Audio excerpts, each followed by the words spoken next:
kadang-kadang ketika kita ditanya makna, kadang-kadang tidak begitu mengandung makna. Cuman begitu di sini Kampung Marengo, pasti namanya ini wilayah Marengo, akhirnya disebut Jambatan Marengo gitu.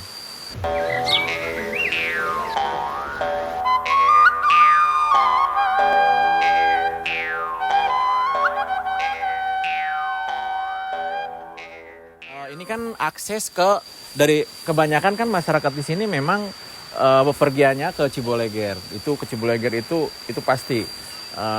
Karena mereka kan pasarnya ada di Ciboleger. Jadi mereka tuh dari Baduy luar, dari Baduy dalam pasti melewatin ke sini kalau mau ke pasar. Jadi ini akses untuk dari luar ke dalam gitu maksudnya. Kan karena akses utama ya, akses utama antara Baduy luar ke Baduy dalam. Nah berarti dari dulu udah pengetahuan saya ini memang sudah dari umur saya 13 tahun tuh udah ada gitu. Bangun tahun 80-an kalau yang ini. Karena ini kan emang sungainya agak kecil ya, dulu masih bisa turun ke bawah gitu. Jadi tapi makin kesini karena ini juga sering airnya naik, akhirnya dibikin jembatan sekitar 85-an sih. Iya. Atau 80-an lah, iya. Oh, ini sungai kecil sih sebenarnya. Jadi ini Sungai Cidangdang. Jadi aliran Sungai Cidangdang. Nah, Sungai Cidangdang ini muaranya di sini, di muaranya ada di Sungai Ciujung. Jadi langsung dari Cidangdang ke Sungai Ciujung.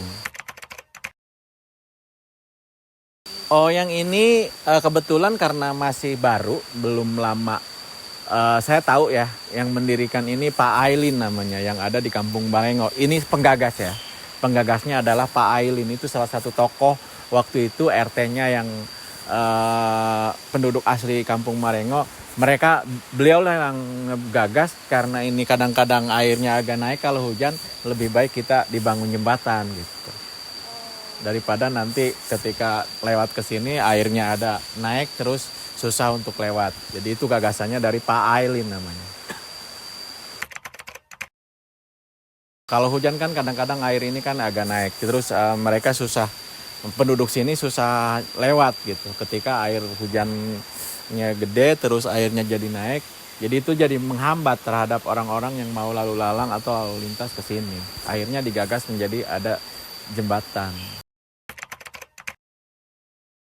2 hari, karena ini gotong royong. 1 hari untuk ngambil bambu, nebang bambu, nanti didiamkan sekitar 2 minggu lah. Atau iya sekitar 2 minggu setelah ditebang, didiamkan 2 minggu biar bambunya supaya agak lebih ringan. Nah setelah 2 minggu baru diproses pembuatan. Nah pembuatannya juga secara gotong royong dari Kampung Balingbing, dari Kampung Marengo, bahkan juga dari Kampung Gajebo. Jadi ini hanya 1 hari 2 hari selesai. Karena 1 hari untuk ngambil bambu, sehari juga untuk pembuatan. Karena kenapa jambatan bambu? Karena kan ini tradisinya emang tidak boleh permanen. Ini masuk ke tradisi adat yang tidak boleh dibangun permanen seperti layaknya di luar gitu. Jadi tetap harus mempertahankan seperti ini sampai kapanpun ini. Kalau di luar kan emang sudah tidak ada, mungkin udah jarang sekali ditemukan gitu. Jambatan-jambatan bambu ya, yang seperti ini cukangan namanya gitu. Tapi kalau di sini juga mungkin bukan karena pemerintah atau dengan swadaya tidak mampu membangun permanen, itu bukan gitu. Tapi karena memang aturan adat sudah harus seperti ini ya, itu tetap harus mempertahankan ini. Kita kan di sini emang banyak bambu, jadi banyak sekali bambu. Di sini sudah dibebaskan kalau untuk bikin jembatan.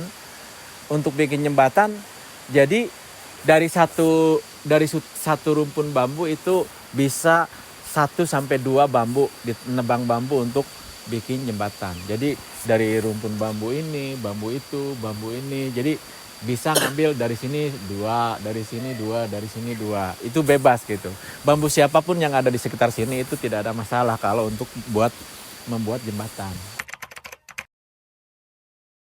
Biasanya ada, jadi harus itu ada karena ini kan akses untuk orang lalu lalang secara kepercayaan di sini itu harus ada keselamatan, doa keselamatan secara adat di sini. Jadi keselamatan baik itu yang membuat jembatan ataupun yang lewat ke sini. Ataupun yang lewat sini itu kan kita, termasuk kita juga harus selamat gitu. Jangan sampai terjadi sesuatu hal yang kita tidak inginkan.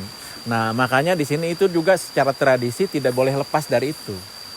Tetap ada gitu. Dan juga ada setelah bikin jembatan ini, setelah selesai biasanya hanya sampai sekitar jam 2 lah dari pagi. Nah, itu juga ada makan-makan. Dan makannya juga secara swadaya diberikan oleh masyarakat di sini. Satu keluarga biasanya menyumbangkan satu bakul boboko nasi gitu ke sini. Gitu, dan berikut lauknya gitu. Selama ini sih tidak ada filosofi yang menonjol ya terkait dengan kenapa bentuknya seperti ini. Ini biasanya mengikuti biasanya kan emang ada kayu gitu.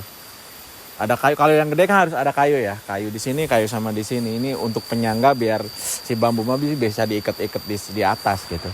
Nah, tapi kan kalau yang ini emang karena pendek, bambu juga bisa nyambung seperti ini. Jadi dengan desain seperti ini juga masih bisa kokoh gitu. Jadi dengan desain seperti ini kan ini nyambung dari atas, dari bambu yang sana ke sini kan ini masih bisa nyambung. Tapi kan kalau yang panjang nggak bisa, bambu yang dari sini ke sana nggak bisa nyambung. Berarti kan otomatis harus ada pohon yang bisa untuk diikat tiang-tiangnya. Tapi kalau secara filosofi husup sih nggak ada gitu sih. Biasanya mengikuti ini aja kalau bentuk ya. Kalau bentuk mengikuti apa kira-kira yang bisa jembatan ini menjadi kokoh atau menjadi tidak roboh gitu. Gitu aja sih. Bentuknya juga kadang-kadang beda-beda gitu. Nggak selalu harus seperti ini gitu. Yang penting mengikuti mengikuti apa yang bisa supaya ini aja, supaya jembatan ini bisa berdiri dengan tegak gitu aja. Dan kadang-kadang ngalir aja gitu, tidak ada tidak ada arsitek gitu. Ngalir aja gitu, ngalir. Tidak ada gambar gitu.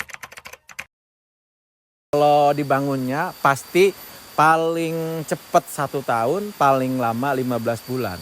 Jadi sesuai dengan kekuatan bambu. Karena bambu ini kan kekuatannya antara segitu. Berarti harus diganti gitu. Karena itu juga menjaga hal-hal jangan sampai roboh tanpa ada perbaikan. Tidak ada pemeliharaan khusus selama jadi jembatan. Cuman biasanya ada filosofi yang pada saat nendang bambu biasanya. Pada saat nendang bambu itu dianjurkan jangan sebelum jam 10, harus jam 10 ke atas. Karena bambu itu kalau jam 10 pagi, jam 6 sampai jam 10, nah itu kadar airnya masih tinggi.